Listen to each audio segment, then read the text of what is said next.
Salut à tous mes petits photons, bienvenue sur la chaîne Le Brûlant. Aujourd'hui on se retrouve dans mon cellier, on va bricoler la VMC parce qu'il m'arrive une tuile. Je suis en panne de chauffage, c'est vraiment pas la bonne période. Après un peu plus de 9 ans de bon service, j'ai un relais temporisé qui a lâché et je voudrais vous faire partager bien mon retour d'expérience. Parce que il y a des choses à apprendre, peut-être à comprendre, puis ça pourra peut-être vous aider dans vos futurs dépannages. Voilà, j'ai ce relais temporisé qui est en panne. Puis ce que je vais faire surtout, c'est que je vais le remplacer évidemment pour que ma VMC retrouve son fonctionnement de chauffage. Mais surtout ce que je vais faire, c'est que je vais remplacer ce temporisateur là par quelque chose de générique, qui est ceci que j'ai trouvé sur Babazone. Alors Babazone, c'est quand même assez pratique parce que le premier que j'avais commandé n'était pas le bon de temporisateur. Pourquoi? Bien parce que les datasheets n'étaient pas les bonnes. Alors comme souvent, on se fait avoir, on lit les datasheets et puis on vous dit voilà, la tempo fait ça, puis finalement elle fait pas du tout ce qui était marqué. Mais ce qui est pratique quand même avec Amazon, c'est qu'on a rapidement le matériel et surtout c'est que s'il nous plaît pas, on peut le renvoyer, on est remboursé et ça marche à tous les coups. Ça reste quand même relativement pratique. Et puis, il y a une sacrée différence de prix aussi parce que ce temporisateur, alors bon, c'est peut-être à home run, oui, certes, ça vaut un peu plus de 40 balles. C'est tout simplement un vrai scandale, c'est abusé. Surtout que ce temporisateur n'a absolument rien de spécial, tandis que ça vaut à peine 10 balles sur Amazon. Alors sur AliExpress, même, on en trouve même à 3-4 euros, quoi. Mais bon, sur AliExpress, ça aurait mis 10 jours. Et là, je peux pas attendre 10 jours. Alors, j'avais fait une bidouille en attendant, bien évidemment, pour que le chauffage fonctionne. Mais il fonctionnait pas dans les meilleures conditions. Donc, si ça vous intéresse, eh bien, je vais vous expliquer comment j'ai réussi à trouver que c'était ce relais temporisé qui était en défaut. Donc, ça peut peut-être vous aider pour un futur dépannage parce que des relais temporisés, on en trouve absolument partout. Ça peut être dans un système de chauffage comme le mien, mais ça peut être aussi sur le vôtre, peu importe. Mais ça peut être intéressant de savoir comment on dépanne ce genre de petit outil. Et puis en même temps, vous pourrez peut-être apprendre 2-3 trucs pour bidouiller, pour pouvoir se dépanner. On passe tout de suite au dépannage. Voilà, on se retrouve devant le coffret de pilotage de ma VMC double flux. Donc c'est une VMC thermodynamique. Et à quoi sert ce relais temporisé? Donc ce relais temporisé, lui, il va décaler le signal qui arrive du thermostat. Dans ma maison, j'ai un thermostat. Quand la température descend trop bas, le thermostat envoie une information là-dedans. Et du moment où on a de la demande en chauffage, on vient piloter ce relais temporisé. Et qu'est-ce qu'il fait ce relais temporisé quand il est piloté? C'est-à-dire quand on le met sous tension ici, en plus et moins, c'est du 12 volts. Eh bien, il attend 6 minutes et au bout de 6 minutes, il ferme son contact qui est ici. Là, j'ai le commun, le NO et le NC. Donc, c'est une tempo retard. Donc, elle va attendre et au bout de 6 minutes, elle ferme son contact.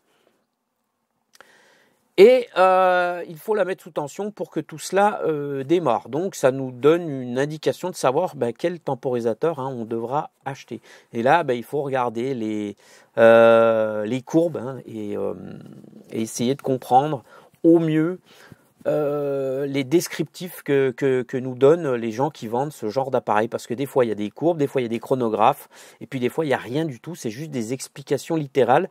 Donc, c'est pas facile à comprendre, mais bon, avec l'habitude, on y arrive.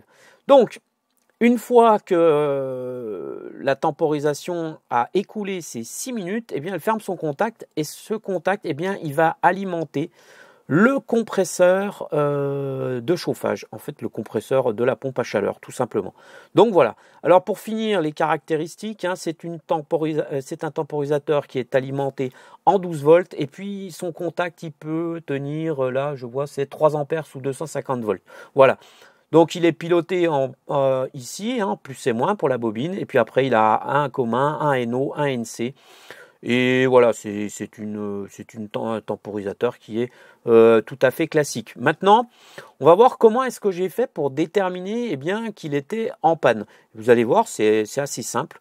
Il faut faire quelques tests et puis on comprend très vite que c'est ça qui est en panne. Mais vous allez voir le cheminement, ça pourra peut-être vous aider. J'ai mis en route évidemment la VMC et là, eh bien, mon thermostat, je l'ai réglé pour qu'il y ait une demande en chauffage. Alors, attention, hein, quand on met les mains là-dedans, on sait ce qu'on fait. Donc, ne faites pas n'importe quoi. Il y a bien évidemment des dangers, hein, puisqu'on est en présence. La VMC est quand même alimentée en 230 volts, donc on ne fait pas n'importe quoi. Maintenant, ici, j'ai le pilotage de ma bobine. Donc, moi, j'ai une demande en chauffage. On voit que la LED est allumée. Donc, logiquement, je devrais avoir une tension entre le plus et le moins de la bobine. On va vérifier. Voilà, j'ai bien 12 volts et on voit bien aussi le signe. Donc, je sais déjà que le plus, il n'est pas à droite. Maintenant, je vais inverser mes pointes de touche. On voit bien que, voilà, maintenant, on est en 12 volts. On n'est plus en moins 12 volts. Ça veut dire que déjà, le plus, il est à gauche. Ça va m'aider pour brancher ma future tempo avec laquelle je vais remplacer celle-là. Donc voilà, ici on a bien l'alimentation. Maintenant, si je coupe la demande en chauffage, c'est-à-dire que le thermostat, je vais le mettre très bas, je vais le mettre à 5 degrés, eh bien je n'aurai plus l'alimentation. Le 12 volts va disparaître. Ça veut bien dire quoi ? Ça veut bien dire que l'information qui me dit que j'ai une demande en chauffage arrive et que le 12 volts alimente bien mon temporisateur. Donc, c'est pas ici qu'est le problème. Donc, le problème, il est plus haut. Quel est le problème alors si ce temporisateur est alimenté ? Ça peut être par exemple qu'elle est mal programmée parce qu'on voit ici qu'il y a des deep switch, hein, elle a plusieurs modes de programmation. Bon, j'y ai pas touché, donc forcément, elle est en panne. Ça veut dire quoi ? Ça veut dire qu'on a beau piloter la bobine qui est ici, elle ne ferme plus le contact au bout de 6 minutes. Pourquoi ? Parce que tout simplement, peut-être que l'électronique dedans est foutue, parce qu'il y a quand même de l'électronique là-dedans, ils arrivent à en foutre partout. Peut-être que le contact est resté collé. Il peut y avoir plusieurs raisons différentes, la bobine est coupée, bref. Mais en tout cas, ça ne se passe plus comme ça. Alors, ce qu'on peut faire, c'est simuler le fonctionnement de ce temporisateur, hein. On va faire un pont, on va shunter le contact NO entre 4 et 3 et on va nous-mêmes faire le boulot que faisait le temporisateur, c'est-à-dire on va faire que le contact se ferme entre 4 et 3. Et normalement, si c'est cet appareil qui est en panne, je devrais entendre le compresseur démarrer. Alors, je vais mettre ici la cosse. Je vais enlever le testeur. Voilà. Je vais faire un pont. Et normalement, si je ponte entre le commun et le NO, je devrais retrouver le fonctionnement de mon compresseur puisque j'ai de la demande en chauffage. Voilà. Donc le compresseur s'est mis en route. Je suis en train de jouer le rôle du temporisateur. Voilà. Et si je l'enlève, hop, le compresseur s'arrête. J'ai tout simplement simulé.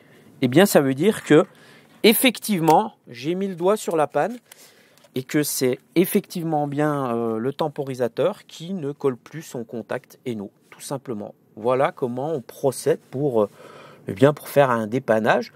Alors, c'est pas si facile que ça pour quelqu'un qui n'est pas du métier, hein. Il y a une procédure, il y a une marche à suivre et c'est ce que je voulais vous partager dans cette vidéo. Maintenant, je vais passer au dépannage. Alors, je dis bien dépannage, pourquoi ? Parce que là, ce temporisateur là, je peux pas le mettre correctement ici. Derrière, il n'a pas de crochet pour venir mettre sur le riding, il n'y a pas trop de place. Mais il faut absolument que je chauffe ma maison, il faut absolument que ma VMC redémarre. C'est pour ça que je parle ici d'un dépannage. Le dépannage, on fait un peu de la bidouille. On fait pour que ça marche, on fait pour que ça soit périn. Mais ce n'est pas une vraie réparation. Il y a vraiment une notion de dépannage. C'est pas la même chose entre un dépannage et une réparation. Il y en a un, c'est le pompier, et puis l'autre, c'est vraiment le réparateur. Donc là, je fais le pompier parce qu'on est en hiver. Donc je vais pouvoir vivre avec ma petite temporisation qui pendouille là pendant tout l'hiver. Par contre, une fois l'hiver passé, je devrais absolument faire les choses proprement parce que je ne vais pas laisser pendre ce temporisateur comme ça, à l'arrache, dans l'armoire. Ça fait dégueulasse. Et puis, si vous commencez comme ça, vous finissez par avoir des coffrets, des armoires qui sont des vrais tas de merde.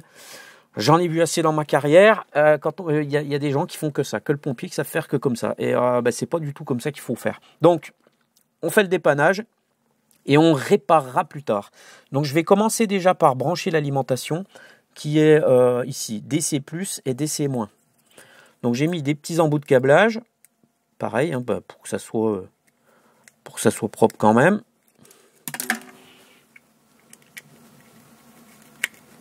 Donc, ce qui est important dans le choix du matériel, là, comment j'ai choisi cette temporisation? Déjà, il faut qu'elle soit pilotable en 12 volts. Hein. Ça, il n'y a pas le choix. Puisque j'ai du 12 volts pour le pilotage de la bobine, il faut qu'elle fonctionne en 12 volts. Okay. Ensuite, il faut que le contact du relais, il tienne 3 ampères, puisque celle-là tenait 3 ampères. Donc là, j'ai pris une qui tient 10 ampères. Donc, je suis large. Comme ça, j'aurai pas de risque de cramer mon relais au moment où il va s'ouvrir, se fermer, parce qu'il va faire son boulot selon la demande de chauffage. C'est un appareil qui travaille, qui s'arrête, qui travaille, qui s'arrête. Voilà, donc c'est comme ça que je l'ai choisi. Et après, il faut choisir la bonne fonction. En l'occurrence, ici, il faut qu'il ait absolument la fonction qui dit que quand je le mets sous tension, il attend un temps donné et après, il travaille. Et il travaillera jusqu'à ce qu'il soit éteint, jusqu'à ce qu'on coupe l'alimentation. Voilà, donc, et il faut qu'il fasse absolument le même travail que faisait la tempo qui est ici. Voilà, donc là, j'ai monté des cosses au bout. Et puis, ce que je vais faire, je vais venir les plugger aux endroits où était le temporisateur. Et là, j'ai pas trop le choix parce qu'en fait, son support, c'est un support soudé. Et vous voyez, j'ai essayé de trouver à peu près les cosses qui pouvaient s'enfiler là-dedans et puis faire ça proprement. Alors, on essaye de faire du mieux qu'on peut, mais c'est pas toujours évident. Donc là, j'ai le plus. Ici, j'ai le moins. Voilà. Donc, mon temporisateur, là, maintenant, il est raccordé en plus et moins. Maintenant, il va falloir que je raccorde le contact. Alors, le contact, derrière, c'est indiqué, j'ai un commun. Alors, je vais pouvoir brancher le fil du commun au milieu. Voilà. Et ensuite, je cherche le NO. Il est ici. Je vais pouvoir brancher le contact NO ici.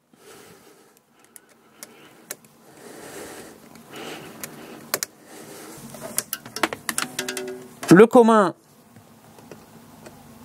je le mets sur le commun. Et le contact NO, je le mets sur le contact NO. Voilà, je me retrouve avec ma tempo en fil volant. Alors, c'est pas terrible. Alors, ce que je vais pouvoir faire en attendant, c'est que je vais la glisser dans un sac en plastique. Je vais y mettre un collier. Après, je vais y mettre des petits colsons. Et ça suffira pour passer l'hiver. Et puis, comme je vous dis, je ferai la réparation quand j'aurai plus de demande de chauffage. Maintenant, on va regarder un peu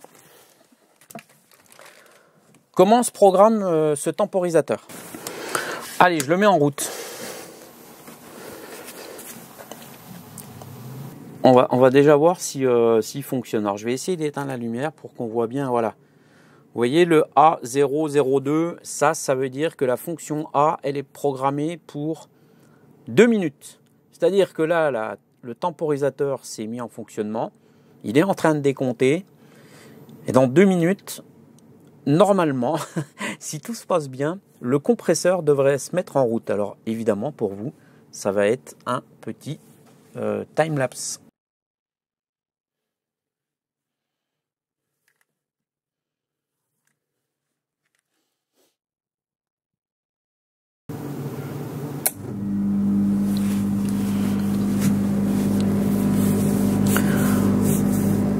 Voilà, vous avez vu, 2 minutes et la tempo s'est collée, donc elle a fait son boulot. Maintenant, je coupe le jus, le temporisateur lui n'est plus alimenté, je redémarre la VMC, j'ai une demande de chauffage et je suis reparti pour 2 minutes. Et dans 2 minutes, eh bien, le relais va se coller. Maintenant, on va regarder un peu comment on programme ce petit appareil là. Et bon, j'ai trouvé la notice sur Amazon. C'est assez facile. On va regarder un peu les fonctions qu'elle peut avoir. Là, j'ai juste fait pour qu'il n'y ait plus de demande de chauffage, puisque je ne vous l'avais pas montré. Donc, on voit bien que quand il n'y a pas de demande de chauffage, venant du thermostat ou tout simplement parce que le chauffage est sur off, eh bien on voit bien que le temporisateur n'est pas alimenté. Donc le temporisateur, il est ici. Voilà, on nous dit que sur K1, quand on appuie, au-delà d'une seconde, ça démarre le système. En fait, surtout ça allume l'affichage, voilà, c'est ça. Et K2, c'est pour K2 qui est ici, c'est pour programmer la fonction principale. Alors là, les fonctions principales, elles sont ici. Ça, c'est toutes les fonctions que peut prendre ce temporisateur. Alors, il a énormément de fonctions. Franchement, moi, je suis vraiment surpris. Et moi, celle qui m'a intéressé, eh bien, c'est celle-là.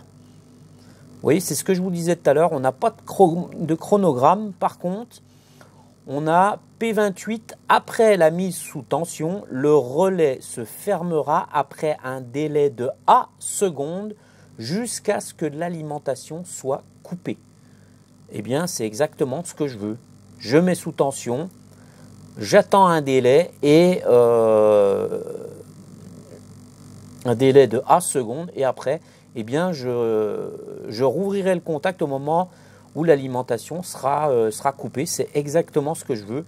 Donc, il a fallu que je programme le P28. Et le P28, eh bien, c'est en allant avec le K2 ici. C'est comme ça que j'ai pu trouver le P28. Donc, vous voyez, c'est assez simple. Ah ouais, mais là, elle est en travail, donc ça va pas être pratique. Si, voilà, P28, voilà. Là, j'ai le P28. Et donc, ce P28, eh bien après, je peux régler les différentes fonctions en fouillant là-dedans dans les boutons. Mais vous voyez, c'est quand même quelque chose d'assez simple. Vous voyez, voilà. Maintenant, je vais changer de fonction. Là, je lui mets la fonction A. Vous voyez, c'est le temps en fait. Le temps comme disait tout à l'heure, il y a le temps A et il y a le temps B. Voilà, tout simplement. Donc moi, j'ai eu besoin du temps A. Et ce qu'on peut voir aussi, c'est qu'on est en minutes, puisqu'elle peut faire des centièmes de seconde jusqu'à des heures, je crois. Donc c'est assez pratique. Donc là, elle est programmée sur 2 minutes et c'est pas assez. Donc moi, je vais lui demander 6 minutes. Vous voyez le point décimal, je peux le décaler. On voit la virgule qui se déplace. Voilà, donc là, là, je suis en minutes. Et ce que je vais faire, c'est que je vais demander, moi, 6 minutes. Voilà, donc ça sera le temps A, 6 minutes. Voilà, et le temps B, je m'en fous parce que je m'en sers pas. Et voilà, et après, j'appuie sur K4. Et ça coupe, finalement, le K4, ça coupe l'affichage. En fait, ça la met en mode économie d'énergie. Maintenant, je rallume. Et voilà. Et je suis parti pour 6 minutes. Et dans 6 minutes, eh bien, mon temporisateur va coller. Et je vais retrouver le fonctionnement normal de ma VMC.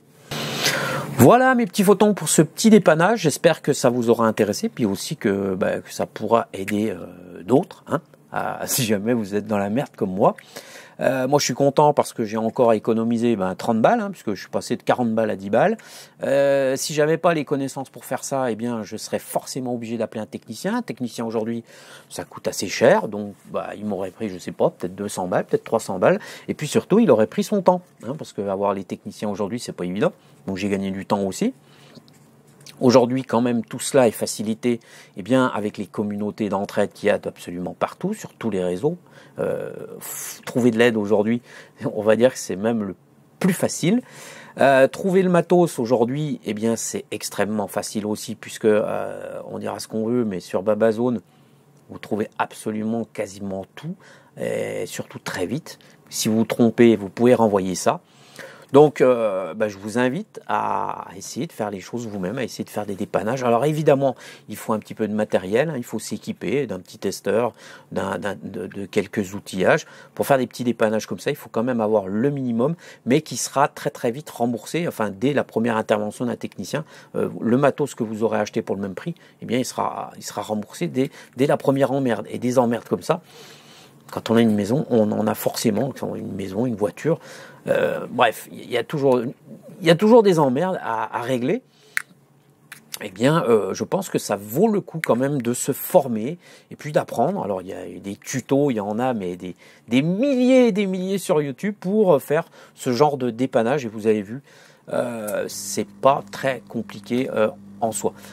Voilà, ça fonctionne. J'entends la VMC qui vient de redémarrer, donc c'est cool. Moi, je vais fermer ça. Je vais mettre quelques colliers. Je vais mettre la tempo dans le sac plastique et puis je réparerai ça correctement quand j'aurai plus besoin de chauffage. Voilà. Je vous fais à tous un gros bisou. Prenez bien soin de vous. C'était Gérald pour le brûlant. Salut.